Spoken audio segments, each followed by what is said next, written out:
there is a ton of data that supports when someone feels disconnected, 7 times more likely to be disengaged, 5 times more likely to miss work due to stress or illness, 3 times more likely to underperform as compared to better connected colleagues, twice as often to think about quitting.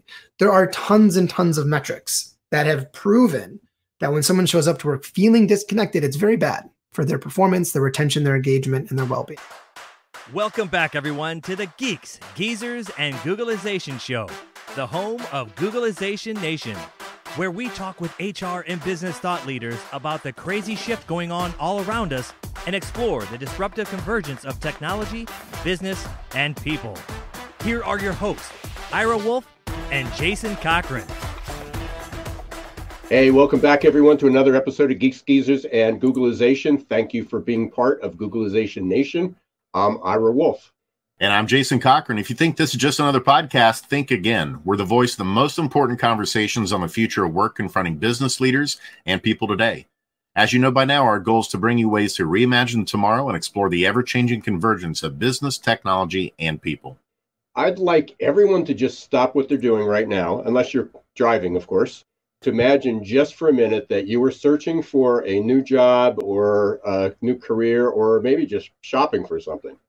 And you click on the button, an application opens up, and a warning label lists the following side effects: increased inflammation, disrupted sleep, abnormal immune response, depression, anxiety, higher stress levels, early cognitive decline, alcoholism, cardiovascular disease, stroke, Alzheimer's disease, diabetes, death, and suicide.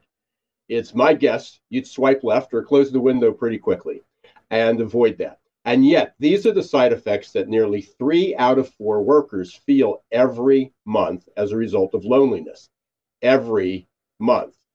Loneliness has the same effect as smoking 15 cigarettes every day, and we've been warned about that effect for decades. Well, you don't have to imagine that warning level anymore. This past spring, the U.S. Surgeon General rang the alarm bells and slapped a warning label on loneliness in a new Surgeon General advisory. But he wasn't the first.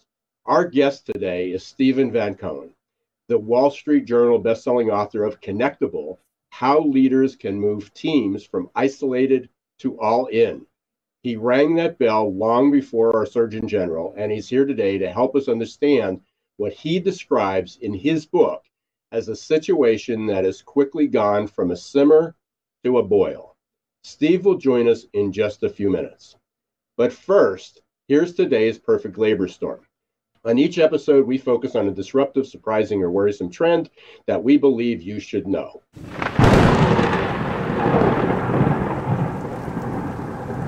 In keeping with today's theme, but not stealing the show from our guest, Steven, here's a few highlights I've discovered about the state of loneliness.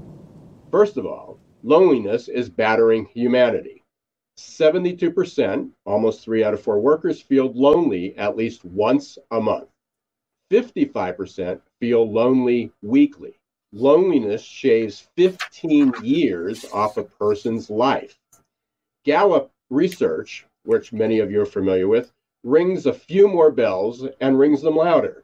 Those who say they are lonely are more than 3 times as likely as those who are not lonely to be categorized as suffering, while the odds of being categorized as thriving are cut in half. 2/3 of those who were lonely the previous day also experienced anger, compared with just 11% who were not lonely. And 33% who are lonely currently have or are being treated for depression, nearly triple the level found among non-lonely respondents. So with 94% of leaders saying their teams are growing lonelier, it seems like a good time to heed the warning label. And I think I'm speaking for you too, Jason, but I have the sneaky suspicion that Steven's going to tell us that return to the office is not the ultimate solution that many of these leaders think it is. Yeah, if only it were that simple, right, Ira? Let's just get everybody back in this building together, and that's going to solve all of these loneliness woes. We know that it's not going to be that simple, but you know, as well as I do, Ira, like my jam is all about how do we build connected organizations? And Steven's been working on this longer than I have. But I think this is a big part of the future of work, is how do we connect people in the work ecosystem in the right ways? And part of that is connecting to each other in the right ways to prevent loneliness. Never in a million years, though, did I ever think that this topic and challenge in businesses would actually become a public health issue, as you mentioned. That now we actually have the Department of Health and Government saying this is a major threat to the way that we work, to the future of our economy, to the future mental health and wellness of our people. And I actually made reference almost tongue in cheek to this a few years ago about how there could eventually be a need for something like an OSHA for organizational cultures. And even though I said it tongue in cheek, we definitely still have a lot of work to be done to create healthy cultures around the globe. And what's interesting to me is that at a time when we seem to have more technology and tools that can help us stay connected, we aren't. And so why is that? Why are we still so lonely, and what do we do about it, both in life and at work? And that's why we're lucky to have an expert in this area with us today, and Steven Van Cohen, the author of Connectable, How Leaders Can Move Teams from Isolated to All In. So without further ado, let's get to it. Let's give a warm Googlization Nation welcome to Steven Van Cohen, the Master Connector.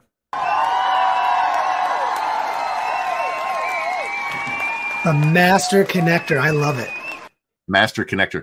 I mean, it almost is kind of like a master builder, like from Lego. And I guess in essence, that is kind of what you're doing, Steven, right? I have a 6-year-old, so there have been lots of Lego projects happening in my house, and it's a good comparison. And your idea of having an OSHA for organizational culture is brilliant. Brilliant. I love that idea. Well, you heard it here first. That's true. Let me tell you, it did happen here first. Right. Well, let me tell you, there were a lot of folks who responded to that when I put it out on LinkedIn who had the opposite effect, where they were like, absolutely not. We don't need more government intrusion. But certainly that wasn't the spirit of it. But before we get into really the meat and potatoes of today's discussion, let's get to know you a little bit first and set the stage for who you are, the work that you do, and how did you become an expert on creating healthy connections with people and organizations? Yeah, that's a great place to start. So I've been a leadership consultant for the past 13 years, and I've worked both internally and externally, focused on helping to make sure that leaders are set up for success in their roles. So I've been doing lots of thought leadership and keynotes and executive coaching and workshops and things of that nature. And a few years ago, my business partner, Ryan, who's an expert on the future of work, so he does a lot of work around millennials and Gen Z coming into the workplace and how do you recruit and retain and develop young talent. So he wrote a book called The Gen Z Guide in 2018.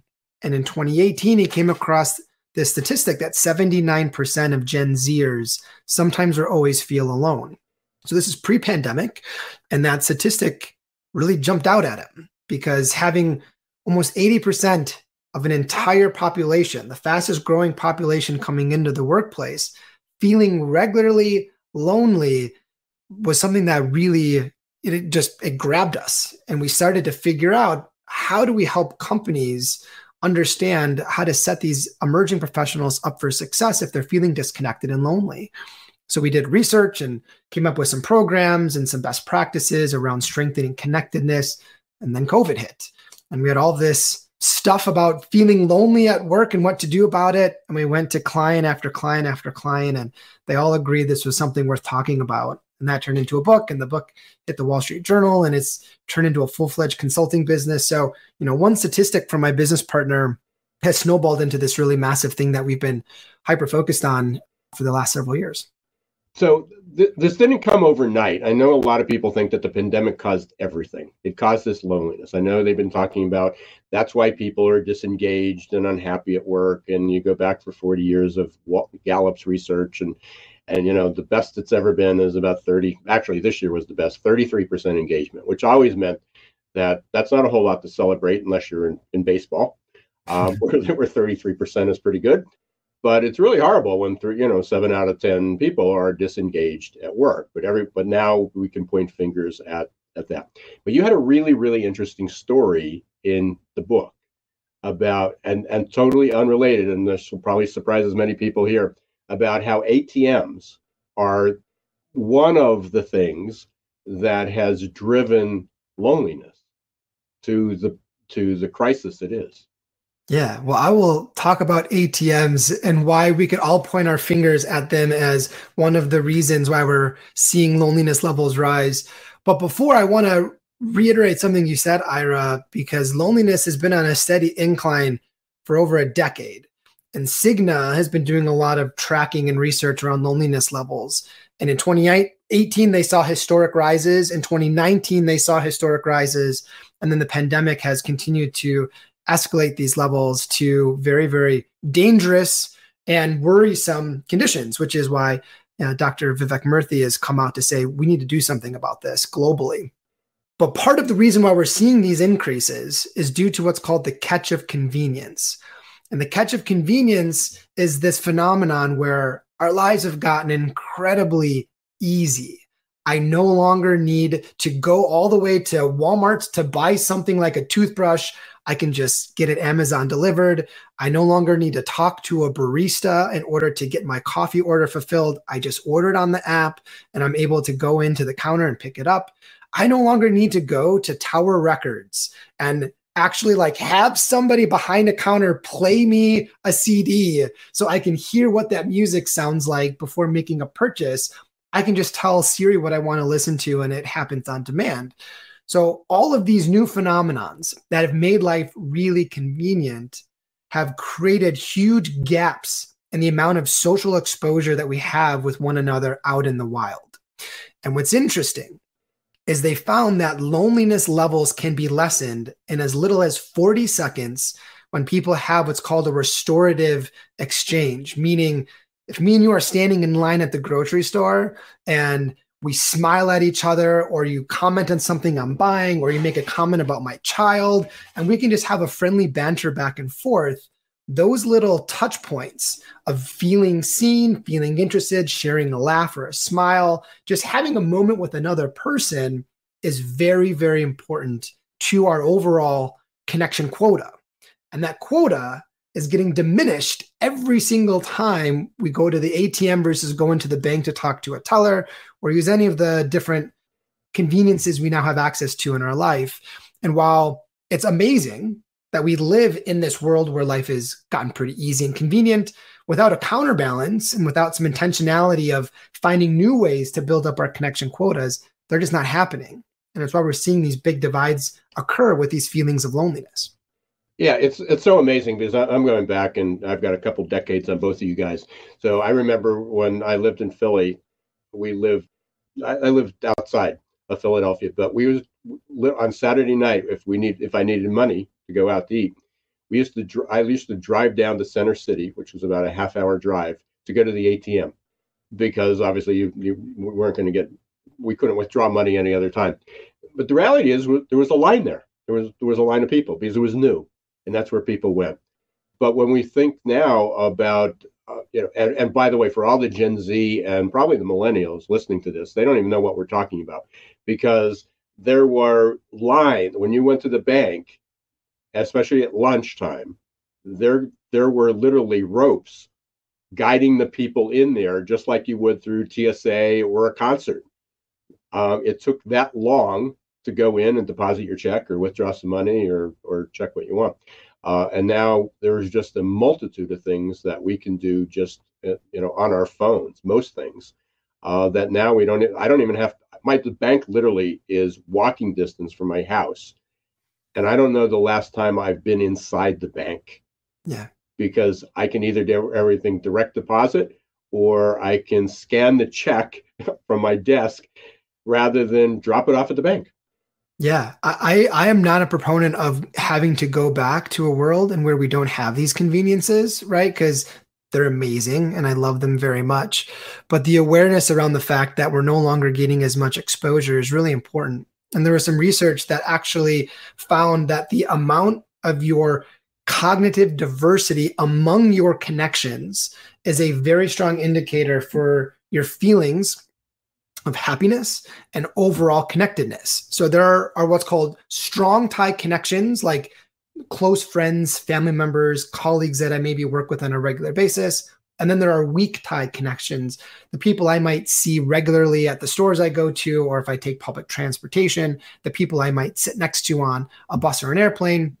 Those weak tie connections where we tend to just put our head down and look at our phone or read a book or put on our noise canceling headphones and just do the things that separate us from the people around us.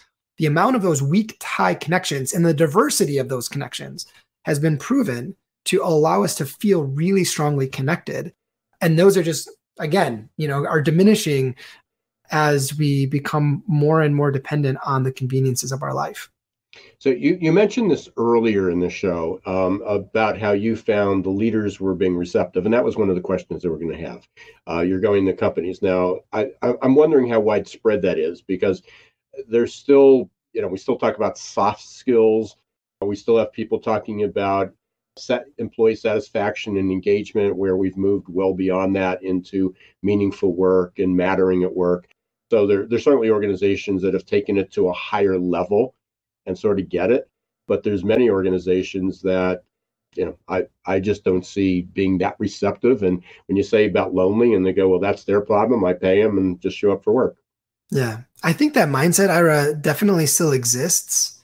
But I think it's now, the minority with regards to most leaders in most organizations. As I've had lots of conversations with thousands of leaders around the world in all kinds of different industries, only a select few really are not receptive to this idea that we need to have a work environment where people feel strongly connected to each other, to their boss, to the mission of the company, to their clients and the people that they serve with whatever they do. And that idea is pretty novel. And it doesn't take a genius to be able to understand if someone goes to work and doesn't care about their colleagues, doesn't care about the relationship with their boss, has a hard time connecting with the people they're working alongside, that's probably bad for their engagement and their productivity and their performance and their well-being. So it's not a huge leap to be able to go from, we should create more connections within the teams, and leaders going, yeah, we should. That makes sense. And luckily, for those leaders who don't make that leap pretty organically, there is a ton of data that supports when someone feels disconnected, 7 times more likely to be disengaged, 5 times more likely to miss work due to stress or illness, 3 times more likely to underperform as compared to better connected colleagues, twice as often to think about quitting. There are tons and tons of metrics that have proven that when someone shows up to work feeling disconnected, it's very bad for their performance, their retention, their engagement, and their well-being. So, I have a treasure trove of all this information that I use at my disposal to get leaders to really understand we got to take this seriously, and we need to invest in doing the things that build more connectedness among the workforce. I couldn't agree with you more that this is the quintessential challenge of the future of work, is how do we connect people in the right ways? I'm curious, hopefully you didn't touch on this while I was away for a minute or two, but to what extent is technology helping or hurting us right now when it comes to connecting with each other? That's an awesome question. Let's start with the definition. And Ira, you alluded to this at the beginning of our conversation. The definition of loneliness is interesting because loneliness is not defined by the absence of people. It's defined by the absence of connection. And we know this because we could be surrounded by people and feel incredibly lonely. In fact, if I'm in an office with other coworkers and I'm not getting the type of interactions that I desire from said coworkers, I'm going to feel even more lonely because I'm going to feel like, what's wrong with me? Like, I'm in this environment, there's all these people around me, and yet I'm not getting what I need during my interactions to feel seen, valued, appreciated, desired, interested in, et cetera, et cetera, et cetera. So technology, while it creates a bit of a gap between how we're able to interact and the frequency of our interactions, technology in and of itself is not the culprit. So what is important is if we are using Zoom or any kind of Slack, or we're having a lot of digital communications, I need to be more intentional about moving from communicating with you to connecting with you, because communication is not connection. Communication is the sharing of information between two people. And if we're just talking about tactful things of like, who's doing what by when, where, and how. And it's just information share. Our frontal lobe is a part of the brain that processes that experience of data and information. When I feel connected to someone, that happens in the back part of our brain, totally separate region. Connection is when two people get in sync, when someone really listens to you, when someone asks you insightful questions and shows they're really curious about those answers. So connecting requires some additional steps while we're communicating. And what happens is when we're using technology, those steps don't just happen organically. It takes a bit more intentionality. So I have clients who work in fully remote environments who have very connected teams. And I have clients who have in-person teams who are very connected, and it kind of falls in between. So it's less about how we're using technology and more about the intentionality of what we do when we're together in an in-person or a digital world. We've skirted this issue a little bit, and you brought this up before. You did talk about solitude, but I know there's a distinct differentiation, and I just want to make this clear because I think this will help people understand where we're going, is loneliness, isolation, and solitude. Is comparing those. So can you kind of elaborate on that just a bit? Yeah, being alone is neutral. It could be good, it could be bad.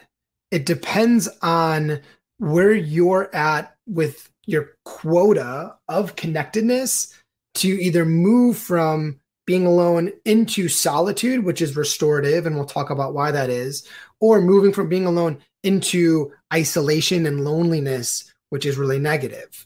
So each person has their own quota for what they require in order to feel connected. I am like uber extrovert, like on the far end of the extroverted spectrum. So my quota is very different from my partner, Ryan, who is totally introverted. So what I need and what he needs vary. So each person is going to have their own unique quota, but when that quota is not met, that's when we start to experience and feel that loneliness. So it takes shape for all of us in different ways at different times. But solitude is really restorative when I am purposefully alone in order to reconnect with myself. And it's very hard to connect with others unless I've had time to check in on me and to think through how am I doing and to process any of the things that I'm dealing with. And having that time, that aloneness, can be really good to get back to a state where I'm now able to show up for others. If I'm craving social connectedness and it's not happening and I'm just alone all the time, not by choice, that's when we're going to start to see loneliness creep in. And that's when being alone is problematic. So yeah, there's different variations just depending on what people need and where they're at with regards to their connection levels. So as managers and employers, and we have lots of those listening and they're looking for solutions, how could they differentiate between that? I mean, and you guys got young kids and we got young grandchildren. It's like, how do you differentiate between somebody being lonely and bored or lonely or just bored or just alone sitting there, and it doesn't mean that they may be reflecting and thinking and they're okay and they're in that neutral spot. So how does a manager, how can we as outsiders recognize the difference between loneliness, isolation, and solitude? Yeah, it's very hard. Unfortunately, there's not like a sign that people hold up that just like, hey, I'm lonely. Like there's no there's no flashing light. It's really hard. Now we know that when people start to feel lonely, so it's interesting to put some context around the sensation of loneliness, because loneliness is simply just a signal. Like when I'm hungry, that's my brain's way of saying, you need to go get something to eat. Your body's requiring some kind of nourishment. When I'm lonely, that's just my brain's way of saying, you need to forge a connection. Like it's been a while and you are depleted in this particular area and you need to fulfill that depletion with some kind of a human to human touch point. So when my loneliness is starting to kick in and I'm feeling depleted and my brain's saying you need this nourishment and you're not getting it, what tends to happen is people tend to retreat inward. Instead of just going to get an apple like I'm hungry, which is like an easy solution to that signal, people go inward and they further remove themselves and become reclusive, because when someone's feeling lonely, they're already disappointed with the level of connection they have in their life. And to further put themselves out there and to further get disappointed is a bit risky. So we start to see people go into this downward spiral where they get more and more disconnected. So at work, some of the signs might be people are showing up late to meetings. People are not having their cameras on. People are starting to just not participate as much. They're not asking as many questions. They're not, being more proactive with asking for projects or different things that they need. If you notice that they're starting to just kind of waver in the background, that's a clue that maybe this person is not feeling as connected as he or she should be to our group. And there's an intervention that we might need to have. But outside of that, it's really hard to know specifically that when someone does this, they're lonely, because it shows up a bit differently for all of us, depending on where we're at with our loneliness journey. And it seems like our typical response of what we try to do to step into that space, whenever we notice something's off, maybe that team member is not putting their camera on as normally as they would. Does sometimes our typical responses, do they actually make it worse? Like, hey, we need to have more meetings with people. That way we're quote unquote connecting more. Maybe I just need to communicate more with them. It seems like there's kind of like this balance of our natural tendency. You put it beautifully, Steven, that communication is not necessarily connection. So just overly communicating, building in more meetings doesn't magically make people feel more connected to each other or to the work ecosystem. What are maybe just one or two simple level 1 tips of things you think leaders can do counterbalance those natural tendencies and say, no, here's a better approach to try and take to start helping people feel better connected in the workplace? There's two things that are really simple that I have my coaches and the clients I work with do from a leadership standpoint that's really, really effective. The first is to leverage what's called the significance effect. When I was writing the book, one of the gentlemen I got to interview is a guy by the name of Dr. Steven Cole, and he's a professor at UCLA, and he studies loneliness from the neurological brain standpoint. So he's scanned hundreds of people's brains, and he's understood at a neurological level, what is the impact and why is this important and what do we do? And he said, the single greatest thing you can do when you think someone might be feeling lonely, especially on a team, is to go to that person with an outstretched arm and say, I need you. Like, I need your help. I need your advice. I need your guidance. I need you to do this specifically because you're so good at A, B, and C. And without you, I can't count on this project getting done. When you can make somebody feel significant, that's the quickest way to make them feel connected, because we have a fundamental desire to be needed and appreciated and a part of the team, right? Like, our evolutionary standpoint and why loneliness is such a high threat sensation is because we knew a long time ago, if we were banned from the tribe or if we lost our tribe, our survival rate plummeted, right? Like, we're not that big or that strong or that dominating as a singular entity going against a saber-toothed tiger or a woolly mammoth or any kind of huge predator of the day. So we needed to be around other humans. And when we got excluded from that group, that's why our brain says, like, you're in danger. You need to get this figured out. So helping to quell that sensation, and by letting someone know they're needed, they're desired, they're appreciated, they're valued, all of those things are really impactful and simple for leaders to do in order to make sure that they're reinforcing that to someone on their team who might be lonely. The second thing to do is to help provide clarity. So we could all understand that if we're wandering out in the woods with no map, we don't know where we're going, we don't know who to turn to, we don't have the resources we need, that sensation is going to feel really lonesome. And at work, that happens all the time, right? So leaders who are really good at making sure there's a clear path to success, and when leaders can have really quick 10-minute one-on-one informal check-ins, either at the beginning or end of the week, to say A to F, what was your last week like? Or if it's on a Friday, what was this week like? And someone can say, this was a B week. Why? Well, this went really well, and this is what happened. And when you can give a few weeks of giving people scores, if they're continuously in C, D, or F scores, then that's a pretty big indicator that there's something really going on with this individual that I need to help with. And that's when you can provide clarity on how to go from a D to a B or an A. So having some informal checkpoints just to really get a pulse on how are you doing, what are you doing, what's working, what's not, shows from a leadership standpoint, I care about you. I'm interested in your success. I'm able to coach and guide you within a quick exchange. And by giving me a score, I'm able to track how are you doing? And I could adjust based on whatever that consistency is with those scores. So those are two things that I would recommend that have worked really well with the leaders I work with. And we're going to continue that conversation when we come back. I know you have a framework, sort of basically a 4-step process, which probably an expansion of what you just shared. So we can talk about that a little bit. Also love to know is like, what were the most shocking things that you found out? Because you've been studying this for quite a while, and sometimes that's very helpful for people because they think they're alone, and yet there may be a lot of other, it may be a trend, maybe a lot of other people in that same boat. So we're talking with Steven Van Cohen today. We're talking about the epidemic of loneliness, or as we titled the episode, the Lonely Hearts Club. How not to be a member of that? Not one. It's not an. Unfortunately, it's not an exclusive membership.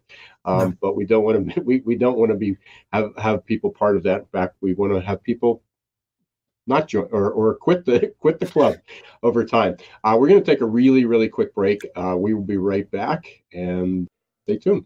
Are your employees feeling stuck and just showing up for a paycheck? Is your workforce working harder to get back to normal than adapting to the future? It's time to help them break their addiction to certainty and develop a growth mindset.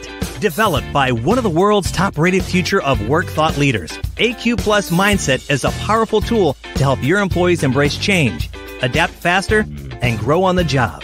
Conveniently delivered to any smartphone or laptop and easy to digest 5 to 10 minute lessons. Managers can sit back and watch employee attitude shift towards growth and innovation in just 30 days. Are you ready to help your employees thrive in this ever-changing, never-normal world? Encourage them to show more grit, resilience, adaptability, and unlock their potential? The journey to a growth-filled future starts with a growth mindset.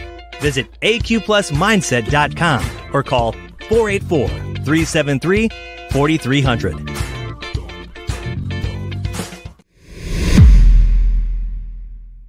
Hey, welcome back, everyone, to Geeks, Geezers, and Googlization. We're here with Steven Van Cohen from LessLonely.com. He'll explain that it's not a dating site. As we get into that, we've been talking about the crisis of loneliness in the workplace. And Jason, when you started, you referenced this, and I actually carved in rewriting my intro, I carved that out. But I was on the same page. I mean, I've been doing this podcast for 6 years. And if we looked at a list of 100 topics of what we thought we would cover over the first 100 episodes, loneliness would not have been on that list. We were talking about HR tech and recruitment and retention and engagement and experience and, then a pandemic and all those other things. But loneliness would have not have been at the top yet. I don't know how many times we've either talked directly about that over the year or the effects, maybe the symptoms of that, mental illness, disengagement. I think, Stephen, I don't want to take the words out of your mouth, but I think you talk about disengagement, disloyal, disillusion. Is that? Yeah, well said. Yeah. So, the 3 Ds. And you have a framework for that. But you've had a massive study. And, I know we talked about this last week with our guest as well. And what were some of the more surprising things? I know you talked about, that almost 90% of Gen Z were lonely, or 80% of Gen Z were lonely. But what were some of the other, I guess, surprising stats or trends and troublesome ones that you uncovered? The biggest surprise is how much connection matters to our health and well-being. We intuitively know that having strong relationships and connections with others is important. It feels good when we have a community in place, but to the degree of which it really impacts our long-standing happiness and our health and our longevity is so shocking. So Ira, you mentioned at the beginning that chronic loneliness is the equivalent of smoking 15 cigarettes a day. That's a very well-known statistic, and it's been referenced a lot. But what hasn't been referenced is why that is. And when I understood the mechanics of why that is, it puts loneliness into a much more important topic and experience to figure out. Because what happens is when I feel excluded from a group, the part of the brain that is registering that sensation is the same part of the brain that registers physical pain. Similarly, when I mentioned, right, many evolutions ago, if we got banned from the tribe, our risk of survival plummeted. Well, that's the part of the brain where loneliness flashes. That means when someone feels lonely, especially on a regular basis, the body goes through a fight or flight response. That fight or flight response releases very dangerous and harmful stress hormones. And that chronic supply of stress hormones is what causes all of those ailments that you listed in the warning label. So when we think about people literally coming to work feeling, under a high stress state, under a fight or flight sensation with their brain on fire, that just changes the way that I'm thinking about people feeling this way from, yeah, we should probably have more connectedness to, my people are debilitated. It's impossible to do deep, meaningful work if they're fighting through these sensations. So that was a huge takeaway. The Harvard study of adult development, which we reference in the book, was another huge takeaway. 80 plus years, 2,000 plus subjects. They've looked at medical records and they've done psychological analyses, and they've looked at every variable they can think of to figure out from this subset, what is it? Like, what is the definitive answer to a long and healthy life? And hands down, bar none, they've realized that the answer to long and healthy life is strong connections with the people around you, more than all kinds of other things. And the significance of all of that is really important. The other big takeaway for me is this idea that connections don't have to be lasting to be meaningful. And I fly a lot for work. And it has been commonplace for me to show up with my noise canceling headphones as soon as I sit in my seat. And that's the signal, like, don't talk to me. I got my own thing going on. I'm not interested. And when I realized that connections don't have to be lasting to be meaningful, I talk to almost every single person who's willing to talk to me on a flight, on a train ride, standing in line at the grocery store. And I have opened up myself to mingle with people that I normally wouldn't mingle with. And it's transformative. Like, we take for granted how good it feels to share a smile with someone, or to ask somebody a question and to see them light up because they're really interested in telling you the answer. And I've put way more emphasis in creating those moments in my life because of the research that I did for the book. So those are a couple of the big ones. There's several more, but I'll stop there and see if there's anything else you want to know about that. Well, Steven, I'm one of those people that if someone's on the plane and they have the headphones on, I'm tapping them on the shoulder to start a conversation. So all those in Googleization Nation, if you're ever on a plane and you see me and you don't want to talk, you're just going to have to put a sign up that literally says, no, Jason, we don't want to engage or connect in some way. Well, let me ask you, Jason, when you have had all of these conversations with people, especially on airplanes, what is that like for you? Talk to me about that sensation. I love it, and I hope they do too. For me, I love serendipitous moments. The things that you're talking about, I never pass up an opportunity if there's someone nearby to get to know them. What's their name? Where are they from? Do it at concerts a lot too, much to my wife's chagrin. And I think I get that honestly from my dad. My dad would do a lot of that. Just I think connect. You are trying to connect with people on a certain level. And even though you may never see them again, it's just want to notice you.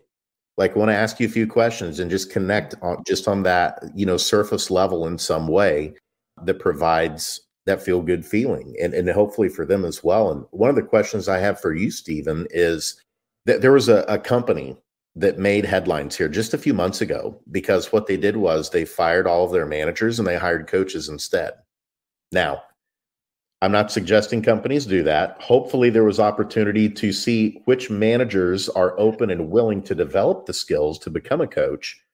But they took this approach because the feedback they got from most of their people in the company was, I need a coach. I don't need a manager in order to do my job well and to feel good and drive value in the marketplace for myself and for the company. I guess my question for you from that, Steven, is part of the solution, now that we know work is a social determinant of health and we have to get those connections right, should we be evolving from managers into more of coaches in our cultures that we have? My short answer is yes. Now, do we replace all managers with ICF accredited coaches? No, I don't think that's the way to do it. But it's interesting because my partner Ryan, who I referenced earlier, he wrote a book called Managing Millennials. All right, it's all about how to manage millennials in the workplace. And he wrote the book several years ago. And the number one attribute that they use to describe the ideal leader is that of a coach. So I think there is this shift in having more of an authoritarian, top-down, really experienced person who's just going to tell us what we do or just kind of put us in the right direction, to having leaders who now really have a vested interest and are willing to listen and ask questions and guide us versus just saying that's the path. Coach is great at, here's the options of the path. Which one are you thinking you want to go down and why? Let's talk about it. That's very different from a leadership standpoint. And as I work with lots of leaders, the leaders who do a really good job of just naturally coaching and showing interest and giving guidance and advice and listening, like great coaches are great listeners. So if you're really listening to understand versus listening to fix, you're going to have a whole new level of being able to just tap into the potential of your team that is pretty powerful. So I am a big believer and proponent that leaders should do more coaching and less top-down authoritarian driving, because the research is pretty clear that leadership style has been proven to work quite well. Well, that just aggravates the brain. Like you mentioned earlier, the cycle of I'm stressed. The last thing I want is for my manager or boss to come keep tapping me on the shoulder. When's this going to get done? When's this going to get done? I may need a coach to help ask the right questions of what obstacles are preventing us from being able to meet this deadline. How can I support you?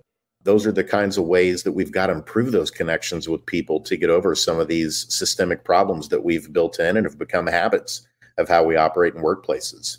One of the biggest things, Jason, that is the detriment, allowing the energy we need in order to do the type of stuff you mentioned is time, right? We're too busy. And busyness is one of the main reasons why we've seen loneliness increase. I just have less margin to do the things I need to do in order to have those pro-social experiences with others. And I always get into this argument with leaders about, I don't have time to do it. Like, there's other things we need to do. But then I come back and say, what's more important? Like, if you have a team of people who don't really trust one another, they don't really feel comfortable speaking up, they're not going to challenge your directives. Therefore, they're going to do things they don't feel comfortable with or are unsure of. They're not going to ask for help. All of these mistakes and fires and reworks and all of this stuff that we have to go back and fix is because oftentimes the fabric of our connection is frayed and it's not strong.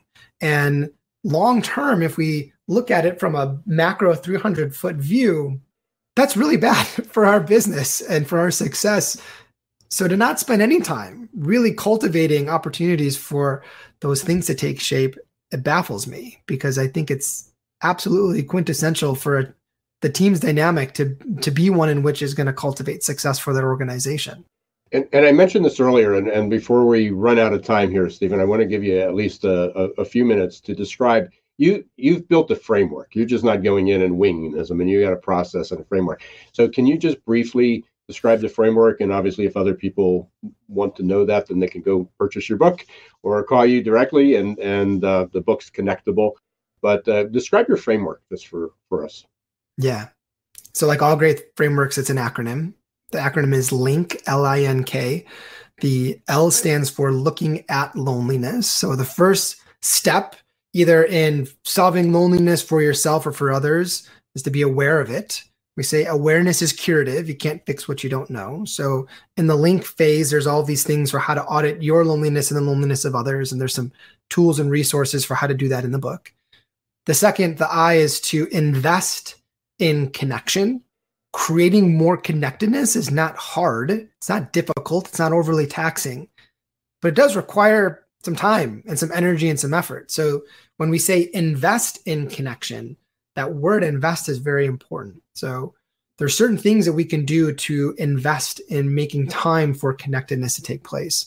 Building like a social regimen is one of the strategies I love, right? We dedicate time for working out. We dedicate time for single tasking and doing deep work. We dedicate time for meetings. We dedicate time on our calendar for all of these things. We need to dedicate a block of time if not just for once a week for an hour, to do socially responsible things that build connections with the people around us, a social regimen. So that's investing in connection. The third is what's called narrowing the focus. And we found that there's all of these subsidiary activities at work that allow teams to feel connected to each other. For example, learning lessens loneliness. So when teams can learn together, they're able to have a lot of exposure that's connective. They're building skills, which makes them feel more valuable to the group. And there's all these impacts that learning brings from a connection standpoint. So that chapter is all about how to narrow the focus by doing these exercises at work. And then last is to kindle the momentum. Our level of connectedness is not one in which, like, I connect with you, Jason, one time and my quota is full forever. It's like the depleting battery of our phone, right? Like, I don't charge my phone once and it's charged for a year. I have to charge that sucker every single day in order to get it to do what I need it to do. Our connection levels are the same. So kindling the momentum is this idea that you've already had the spark by looking at loneliness and investing in connection and narrowing the focus. Now, what do you do to take that little connection spark and grow it into a big flame? There's all kinds of things you can do to sustain the momentum. So those are the 4 components to the model. And there's a whole chapter dedicated to each one in the book. And thanks for sharing that. And I think that was important. It was a great wrap up. Is I think during the course of the conversation, we touched on a little bit of each of those 4, but this at least gave a little bit of a process. But there's a ton more to go into. We always like to close this part of the show up with this question: is what should we have asked you, but we didn't? What should you have asked me that you didn't? What you should have asked me is, how can you get leaders comfortable with addressing a topic that is very uncomfortable to address? The book is called Connectable for a reason. We wanted to call it Rescuing a Lonely Workforce. Our publisher, McGraw-Hill, said you cannot use the word lonely in the title or subtitle of the book, even though the entire book is about loneliness. And it's because that word is very stigmatized and charged. And this talk about having lonely employees and what to do is also one where leaders can get nervous and say, like, that's not my problem. I don't want to wade in those waters. It makes me uncomfortable just thinking about that. So one of the questions you could have asked is, how do leaders really do a good job of addressing this without addressing it head on? And the simple solution for leaders to do that is to be more curious, ask more questions, and to make sure that they're dedicating time with individuals on their team to show them that they really care and admire the individuals without ever having to address their feelings of disconnectedness in those sessions. So that's a good question. And we could have gone into a pretty good conversation around how to do that specifically. Well, that was beautiful, Steven. And for those who like volleyball, that kind of reminded me of Karch Karai and Kent Steffes right there. That was a beautiful setup and then a spike to close out that segment. So perfect. Okay, now we're going to hit up our lightning round. It's time to get to know you a little bit better. We want to connect with you on a deeper level and help our audience do the same, to get to know the more personal side of Steven Van Cohen. So for those who are watching the show, you can see in the background, Steven has a guitar in the back. So we're going to kick off with this question right here, Steven. What's a favorite band or song? One of my favorite bands is Paul Simon. And I love Paul Simon because he's got such an eclectic repertoire of music. So if you want blues or folk or Americana or funk or, African, like tribal, like he's got such a vast repertoire and I love it. And one of my favorite songs is an unknown song of his called Father and Daughter. And it's a love song to his daughter, and I have 2 daughters. So that song holds a special place in my heart. That's perfect. And that's one of my father-in-law's favorite songs too, as well. Awesome. Okay, next one here. Let's move into, if there's one person in the history of the world that you've never met that you could spend the day with, who would it be? It would have to be maybe like a 5th or 6th removed ancestor. I think it would be really cool to meet, like a great grandfather and just get a feel for what life was like a few hundred years ago and to see how similar or different are we as the genealogies have been passed down from generation to generation. And I've always been super fascinated with that. So someone along that heritage would be the person I'd want to spend some time with. I love that. And I got to be honest, I love the fearlessness there of you not having any fears of going back in time, talking with a relative, and potentially doing something where maybe something would happen where you wouldn't then exist. Right. I didn't think about that phenomenon. So now maybe I have to reconsider. If there's impacts to my being born, then I don't know. I might have to choose a different. We're going too deep on that one, but I just found it fascinating because I think you're our first guest who actually, other than choosing a spouse for some brownie points, selected kind of a relative from the past, going back several generations. I love that, and I love the reasoning for it too. All right, and then how about this one? If there's one hidden talent or something that Steven Van Cohen is known for that might surprise people, what would it be? I'm a phenomenal dancer. Like, nice. Don't let the beard fool you. I got moves that I like to put out there on the dance floor, and my 6-year-old is into dancing. So every Friday night, we'll usually have a dance off, me and her. And, she's getting pretty good, but dad still takes home first place most evenings. So that would be a hidden talent that most people wouldn't guess about me. I love it. Dancing with the Stars. And that's the first time we've gotten dancing as a hidden talent. There you go. Perfect, Steven. So before we let you go, just one more time, what's the best way for folks to get in touch with you and learn more about the work that you're doing around connections in the workplace? Yeah, I'm easily accessible via LinkedIn. So hit me up at Steven Van Cohen, and that's probably the quickest place. You could also go to lesslonely.com. And as Ira mentioned, it is not a dating site. It is a purely professional resource for how to create more connectedness within organizations. So lesslonely.com has got tons of free assessment tools and all kinds of videos and stuff that go way deeper into the things that we started to scratch the surface on today. So that's a great place also. And if you contact me through that website, I'm the one who gets all of those inquiries. So feel free to touch base there as well. Perfect. Steven, we can't thank you enough for being on with us today. This is absolutely enlightening, and I know it was for our listeners as well. And we want to stay connected with you and have you on again in the future as you help us understand how we can do our small part with creating better connected organizations. I'm going to send it back over to Ira, but was really an honor to get to know you better today and learn about your work, Steven. Thanks, Jason. Yeah, you absolutely rocked it today, Steven. Obviously a very difficult topic, but it was a pleasure. Thanks for accepting our invitation to join. I'm sure we'll be talking a lot more again, and we're reaching out. This is going to be a topic that goes on. In fact, the next couple of weeks, we've got people that are going to be great follow-ups to this, and we are looking at doing a panel sometime in the future, and this hopefully you might be able to, you'd be willing to join us. Absolutely. I would love to, Ira. Thanks. Okay. Stay safe. Stay connected. Bye, everyone. Ira, sometimes there are just certain topics that you hear about and you think, well, you can't really go that deep, right? Connection is connection. And then when you get the chance to speak with an expert on connection, you realize how many important layers there are that we often don't think about to it. For you today, what were some of those aha moments or big takeaways that you got from Steven? Well, I had read his book, or most of the book, and I did some research ahead. So a lot of this was kind of reiteration of there. But I think the two things that struck home, because sometimes we just get overwhelmed with information. One was that parts of our brain that are triggered when we experience loneliness are the same parts of the brain that when we feel pain, physical pain. And it was a good reminder of that, but I'm not sure that a lot of other people thought we, might not make that connection. And the other one I think just was, he was very collegial, very easy to listen to. He didn't talk about all the neurotransmitters and the brain things that are going on. That was sometimes we overwhelm people, with that.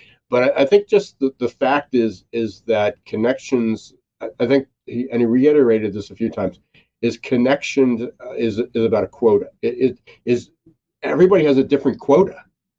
And just because somebody's alone and maybe self-reflecting and reading does not mean they're a lonely person. Their quota just may low, and they're very happy.